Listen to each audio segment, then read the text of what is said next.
Saudara-saudari semua, dimanapun kalian berada, selamat pagi.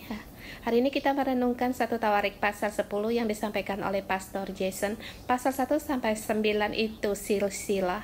Yang lebih jelas lagi dikatakan pasal 1-8 dari keturunan Adam sampai pada 12 suku Israel. Dan pasal 9 menyatat orang-orang yang diam di Yerusalem. Siapa yang bersedia untuk menanggapi panggilan Tuhan?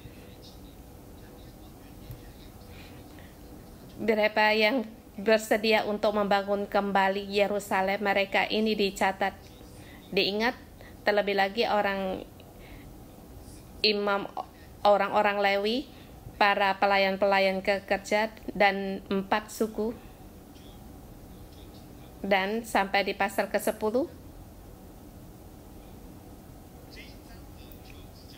pasal ini menyatakan tentang kematian dari Saul. Perkara Saul bisa dijelaskan banyak. Bisa diceritakan dari dia mencari keledainya yang hilang, kemudian mengejar Daud, masih banyak lagi. Dan satu Tawarik hanya diterangkan dalam satu pasal. Yang menyatakan nasib dari Saul, agar kita memperhatikan nasib hidup dari Saul.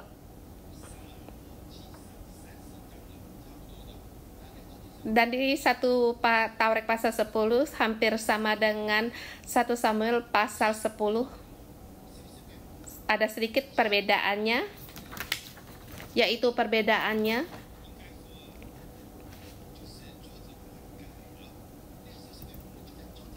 yaitu penulis agak sedikit dirubah, tapi kebanyakan itu hampir sama. Tetapi di sini ada sedikit perbedaan dan ditambah 2 ayat. 2 ayat ini yang hendak ia nyatakan.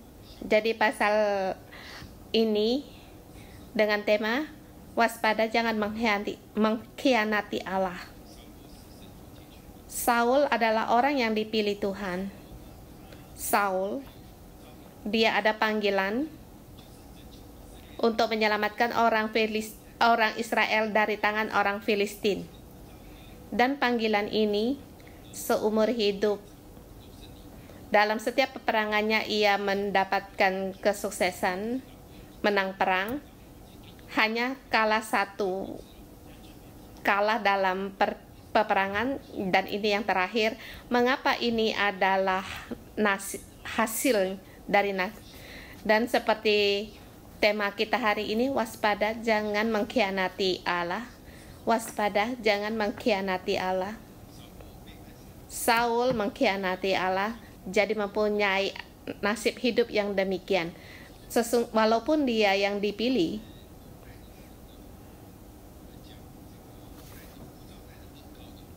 walaupun dia membawa panggilan dan urapan dari Allah, tetapi pada saat ia mengkhianati Allah, tapi nasibnya sangat sadis. Dan di pasal ini untuk memberi semangat bagi orang Israel di zaman itu.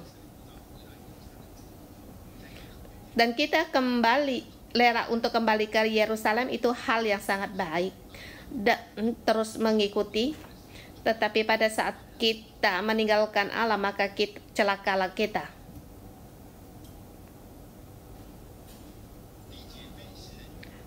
Ayat pertama, orang Filistin berperang melawan orang Israel. Ini hampir sama 1 Samuel pasal 30. Dan di sini kesepisahannya di ayat keempat.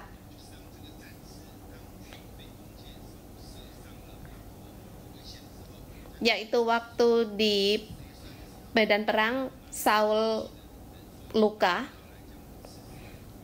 Saul berkata kepada pembawa senjatanya, hunuskanlah pedangmu dan tikamlah aku supaya jangan datang orang-orang yang tidak bersunat ini memperlakukan aku sebagai permainan. Tetapi pembawa senjatanya tidak mau karena ia sangat segan. Kemudian Saul mengambil pedang itu dan menjatuhkan dirinya ke atasnya. Dan di sini penulis hendak menyatakan bahwa Saul perkataannya yang terakhir, yaitu untuk membunuhnya. Aku tidak mau diperlakukan sebagai permainan. Dia sebagai raja, perkataannya yang terakhir. Tetapi orang pembawa senjata itu sangat segan dan tidak mau. Sampai akhirnya orang yang paling dekat, orang yang membantunya tidak mau mendengar. Sampai akhirnya dia juga mau muka, yaitu mati dengan secara hormat.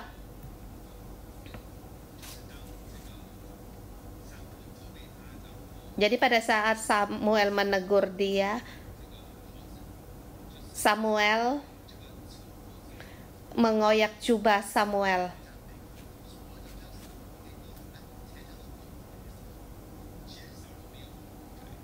Sesungguhnya Saul tidak bertaubat.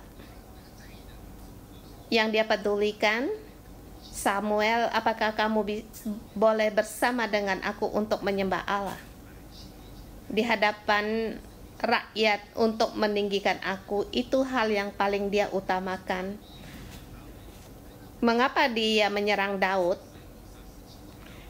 Karena Saul membunuh ribu-ribu, sedangkan Daud berlaksa-laksa. Kemuliaan Daud lebih tinggi, kemuliaan Samuel lebih tinggi dari aku. Samuel menegur dia. Dia berkata, bisakah kamu di hadapan orang banyak untuk menghormati aku? Ini satu konsep menyatakan, walaupun aku mati, aku juga mau muka. Dan orang-orang yang demikian akhirnya juga sia-sia. Sampai akhirnya di ayat ke-5 mengatakan dia di situ bunuh diri, mati. Mengapa seorang yang dipilih Allah bisa mati dengan bunuh diri? Apakah dia satu gagasan? Dia begitu tergesa-gesa, tetapi bukan, sebab dia mati pun pengen punya, masih dengan dihormat, mau muka. Jadi walaupun dia kalah perang, dia juga mau muka. Tapi apa yang dia lakukan sebelumnya, yaitu sebelum berperang, dia telah memberi perintah, siapa yang memakan sesuatu, aku membunuh dia. Kalau tidak, kiranya Tuhan menghukum aku dengan berat. Itulah Yonatan, anaknya. Dia sungguh mau membunuh anaknya, tetapi para rakyat menghalangi dia, sebab dia mengutamakan rakyat dan penghargaan muka, dan ini juga pemberian dari rakyat. Tetapi perkara ini terjadi, dan kata-kata ini pun terjadi, yaitu kalau tidak membunuh dia, maka Allah menghukum aku lebih berat lagi. Jadi dia menulis gambarannya sendiri, dan dia pun sangat bersemangat, dan dia pun melarang untuk mengadakan peramalan. Siapa yang melamar pas dihukum mati. Tetapi ini kata yang diungkapkannya sendiri. Akhirnya dia sendiri pun memanggil arwah. Jadi dia mati pada mulutnya, perkataannya sendiri. Seperti dia mendeklarasikan bahwa Allah menghukum dia dengan berat, dan satu perintah agar dia sendiri mati. Akhirnya kalah, tapi mati pun mau muka.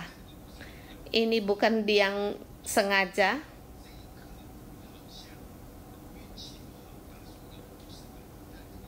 pada saat ini sepertinya nasib kurang beruntung, bukan demikian?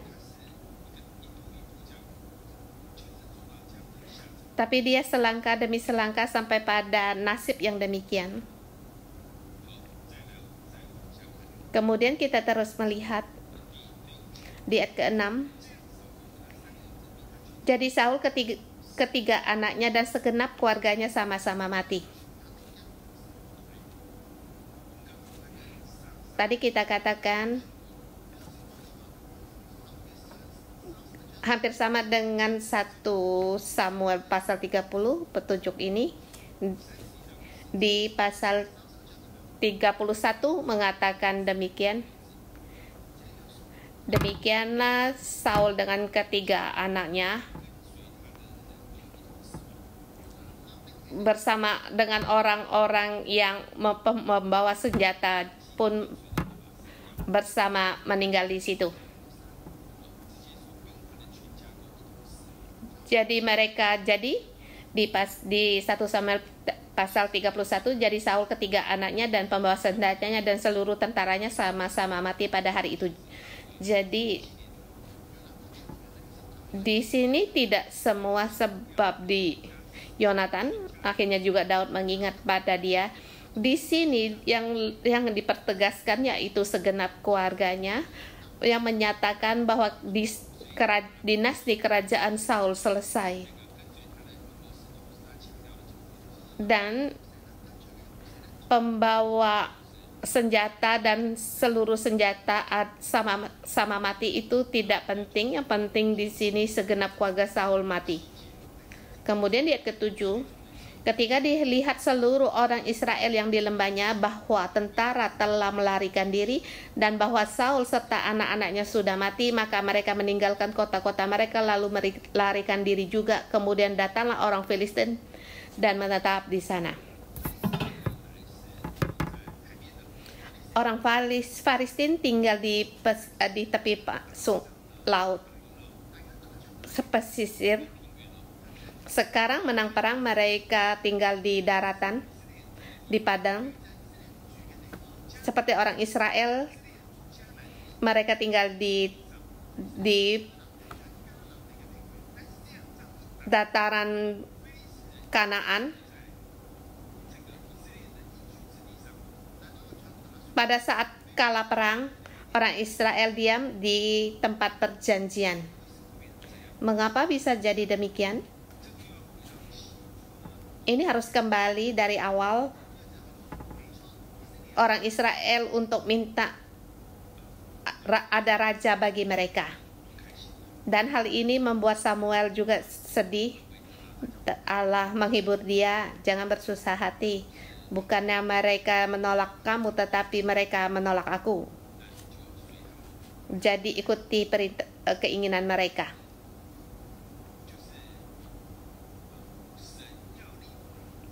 Allah yang mengangkat raja, tetapi pemimpin belum siap. Waktu Tuhan belum datang, belum tiba, tetapi orang Israel mereka tergesa-gesa ingin ada raja, dan karena ada raja merasa aman, dan ada raja bisa belajar negara lain untuk ada pasukan tentara, jadi menolak Allah. Allah merasa belumnya saatnya tiba, tetapi orang Israel ingin cepat-cepat. Mereka tinggal di padang daratan untuk mendapatkan pelindungan, dan tempat yang mereka diam harus dilindungi, dan ini mereka menggulingkan Saul dan orang Filistin tinggal di situ.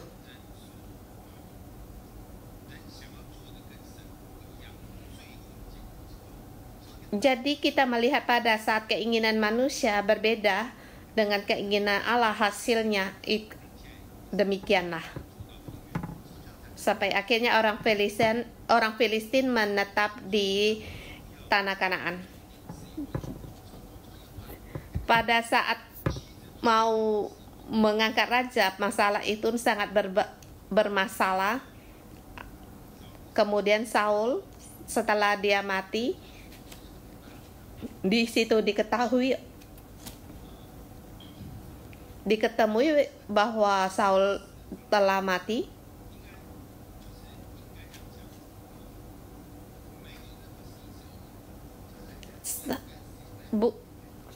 Tidak ada perkara itu yang datang tanpa disengaja.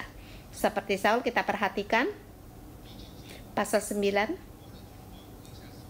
Mereka merampasi dan mengambil kepala Saul dan senjata-senjatanya, lalu menyeru orang berkeliling di negeri orang Filistin untuk menyabarkan kabar itu kepada berhala-berhala mereka dan kepada rakyat. Dan pakaian ini, bagaimana mereka selesaikan? Mereka menaruh senjata-senjata Saul di kuil Allah, tetapi batu kepalanya dipaku mereka di rumah Dagon. Senjata-senjata menyatakan yaitu status, identitas, kedudukan, dan kehormatan. Jadi kamu begitu sangat ingin dihormati, mau muka, di situ batu kepala dipaku mereka di muka Dagon. Kamu ingin muka, maka kehilangan muka, kehilangan kehormatan. Saul adalah raja, maka dia adalah kepala.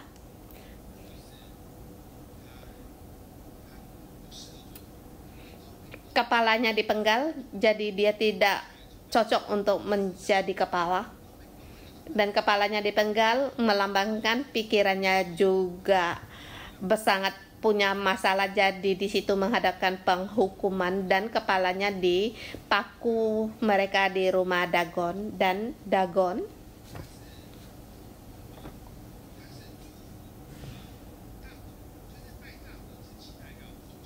orang yang menyembah Dagon, yaitu ingin hidup mereka makmur.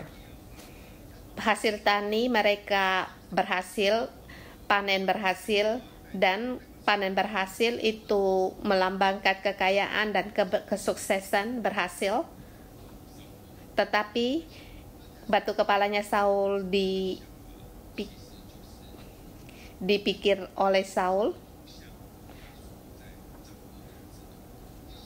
dan cara ini dalam kuasa dari Dagon, walaupun dia adalah raja Israel, tetapi pikirannya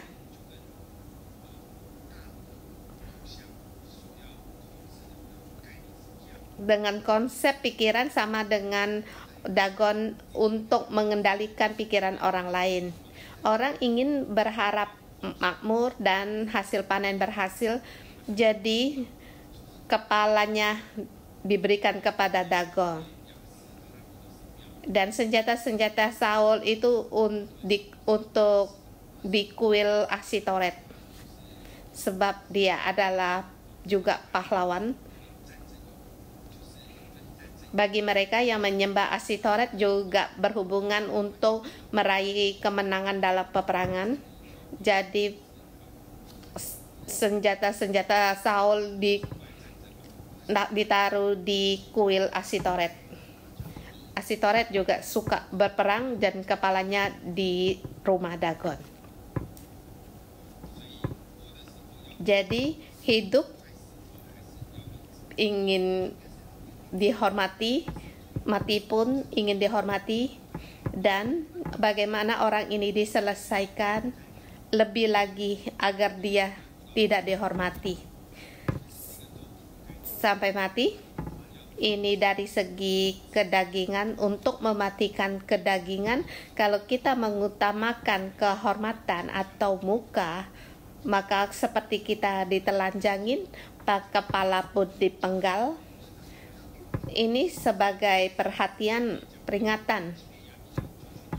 Kemudian ketika seluruh di ayat 11-12, kemudian mereka orang Yabes Gilead mengambil mayat mereka untuk dikuburkan, sebab Saul pernah menolong orang Yabes. Kemudian orang Yabes mengambil mayatnya, kemudian menguburkan, dan berpuasa 7 hari lamanya. Mereka orang Yabes Gilead mengingat apa yang diperbuat Saul kepada mereka.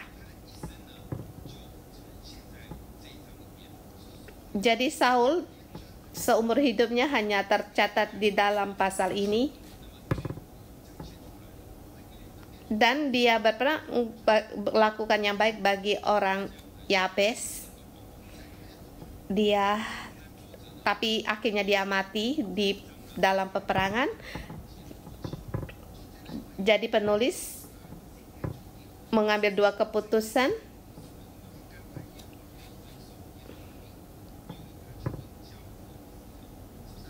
Ayat 13, demikian Saul karena perbuatannya yang tidak setia terhadap Tuhan, oleh karena ia tidak berpegang pada firman Tuhan, dan juga karena ia telah meminta petunjuk dari Allah dan tidak meminta petunjuk Tuhan, sebab itu Tuhan membunuh dia dan menyerahkan jabatan raja itu kepada Daud bin Isai. Kita melihat seperti kala perang, tetapi bagi penulis menyatakan sangat perinci, dan kita lihat dari tahap ke tahap. Kita lihat demikianlah Saul mati. Teks asli menurut demikianlah Saul mati karena pengkhianatannya. Dia mati karena dia berkhianat, dan kita di sini perhatikan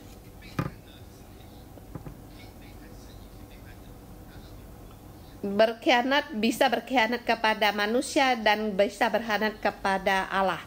Jadi di sini walaupun selihainya seluruh perkara karena Saul berkhianat, dia mati karena pengkhianatannya. Boleh dikatakan mati di bawah pedang itu tumpul, tapi di sini ditulis Saul mati karena pengkhianatannya yang tidak setia terhadap Tuhan. Karena dia tidak setia pada Tuhan, sederhana kita katakan Saul mati berkhianat, 2 kata itu sudah jelas.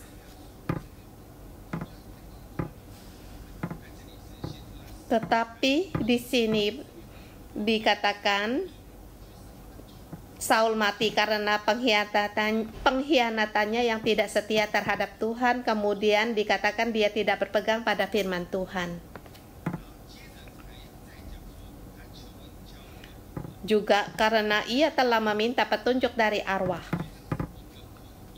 Jadi 1 sambung 1. Dan penulis menyatakan bahwa dia tidak meminta petunjuk Tuhan. Kata ini, kalau kita lihat di sini ada pertanyaan, sesungguhnya Saul dia ada juga bertanya kepada Tuhan, sepertinya dia ada bertanya kepada Tuhan, tapi Tuhan tidak menjawab dia. Kemudian dia mulai tergesa dia takut, baru meminta petunjuk dari petunjuk dari arwah.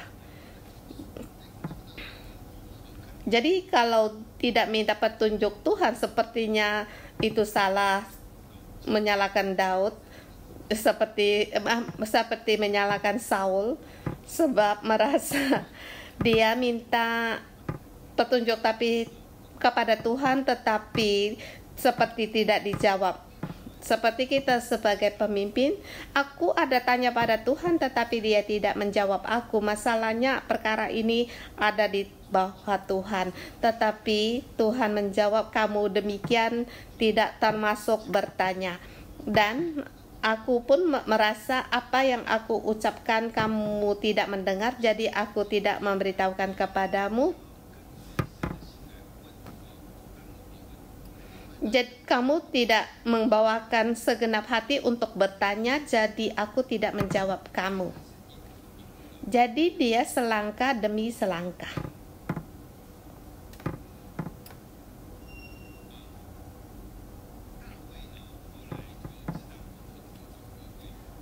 Daud akhirnya dia menjadi raja dan mencari tabut Allah. Saul menjadi raja 40 tahun. Di mana itu tabut Allah?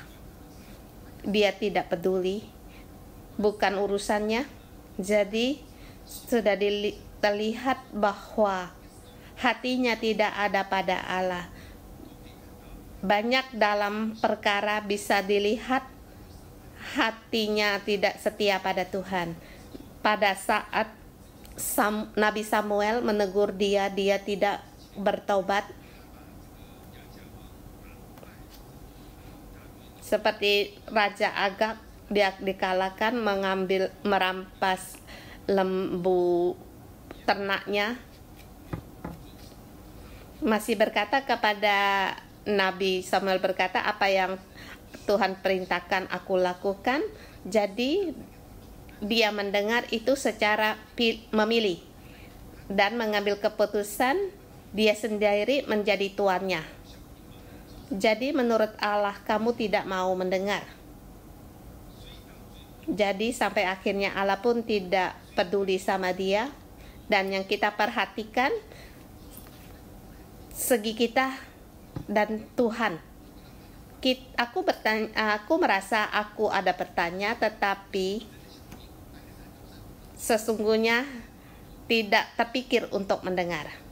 Dan perkataanku seperti hanya ringan-ringan saja, jadi tidak diperhatikan. Jadi yang harus kita perhatikan di sini selapis demi selapis cara mengungkapkan, yaitu mati dalam pengkhianatan terhadap Allah, dia tidak setia. Kemudian dia tidak berpegang pada firman Tuhan, perintah Tuhan, dia tidak mengikuti. Jadi di sini dari 3 tahap, dan juga ditambah lagi dia tidak meminta petunjuk dari, karena juga ia telah meminta petunjuk dari arwah, dan ia tidak meminta petunjuk Tuhan. Sebab 5 alasan ini Tuhan membunuh dia. Ini dari segi pandangan Allah. Dari segi dunia, yaitu Israel, dia menjadi raja begitu lama, tidak sungguh-sungguh negaranya dijaga. Sebab Israel begitu lama, mereka juga tidak punya perkakas untuk berperang. Ini pikiran dari manusia, tetapi dari segi Allah demikian. Karena mengkhianati, jadi dia punya nasib yang demikian. Dan mengkhianati intinya dia tidak punya hubungan yang sungguh-sungguh dengan Allah. Jadi sebab itu Tuhan membunuh dia, yaitu seizin Allah. Maka selesailah kerajaannya, dan kerajaannya diserahkan kepada Daud. Jadi sama memberitahukan pada orang-orang yang kembali di zaman dari pembuangan, kita mengikuti Allah, janganlah kita mengkhianati Allah. Daud adalah peringatan bagi kita. Saul menjadi peringatan bagi kita. Dan sekarang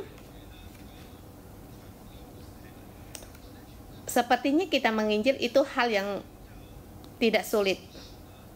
Tetapi secara menginjilkan untuk dibaptis, orang-orang itu mulai hilang. Setelah dibaptis ikut cell group, demikian mengikuti alat. Tetapi karena di gereja, karena alasannya yang berbeda, akhirnya dia memilih tidak mau ikut dari awal. Memang dia tidak ikut. Raja Saul pun demikian. Memang dari segi lain melihat sepertinya dia tidak bersalah. Dia seorang anak yang juga kaya, perintah ayahnya untuk mencari keledai. Memang dia setia mencari, ketemulah dia sama Samuel dan mencari keledai, akhirnya mendapatkan kedudukan raja. Ini bukan karena keinginannya sendiri, tetapi dia di zaman itu adalah orang yang terbaik di tengah-tengah Israel, tua-tua Israel, atas permintaan mereka untuk perlu seorang raja. Dan Allah di zaman itu telah memilih yang terbaik, yaitu Raja Saul.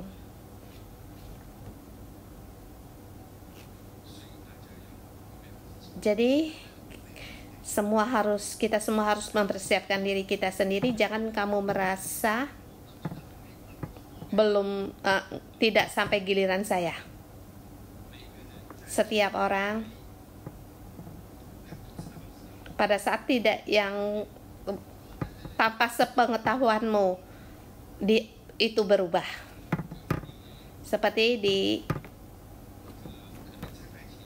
Gereja 611, kamu berapa bulan sebelumnya kamu tidak tahu bahwa kamu akan diutus. Dan juga kamu jangan merasa dia diutus, bukan aku. Sebab yang diutus itu adalah pemimpin, dan pemimpin mereka punya kedudukan, dan kedudukan ini kosong sehingga diutus. Dan seterusnya orang kedua yang menduduki jabatan itu, dan seterusnya itu adalah seperti kaitan.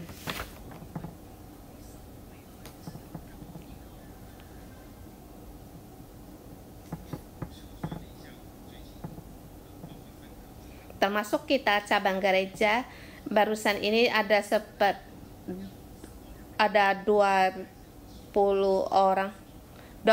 orang, mereka itu ada perubahan. Dan 25 orang ini tidak terpikir kalau kedudukan mereka pun ada perubahan. Demikian juga Raja Saul. Tapi Allah mulai mengatur. Jadi kita harus mempersiapkan diri kita sendiri. Jangan kamu berpikir kalau itu belum giliranmu. Tidak sampai kamu. Itu pasti akan sampai pada kamu. Kamu begitu serius mendengar renungan pagi, bagaimana mungkin ini tidak menjadikan giliran bagimu? Ini hal yang sesuai. Kita berpikir di Hong Kong ada berapa orang Kristen datang untuk ikut renungan pagi. Ini perbandingan ini lebih kecil lagi.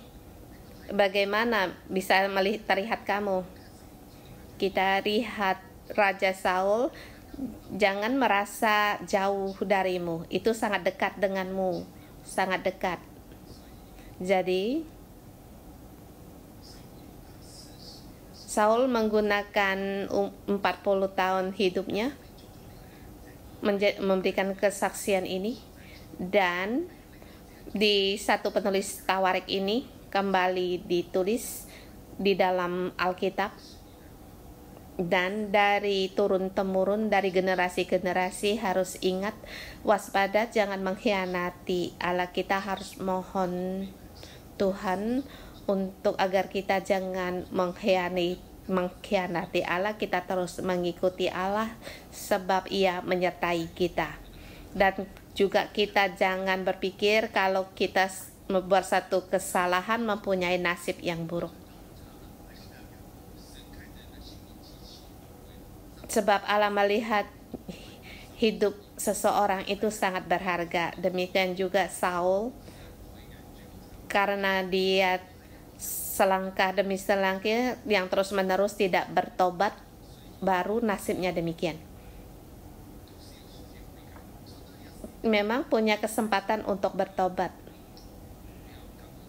tapi kita jangan keras hati. Tuhan mengasihi kita. Kalau kita tidak mengasihi dia, kita mengasihi siapa? Kita sendiri, sesama kita tidak bisa dipercaya. Tabut Allah dirampas orang, Dagon pun kepalanya putus, tetapi mengapa kepala Saul ada di rumah Dagon? Jadi kita harus mengikuti Tuhan dengan Allah dengan setia, kita jangan mengkhianati dia. Mari kita bersama menyembah Tuhan.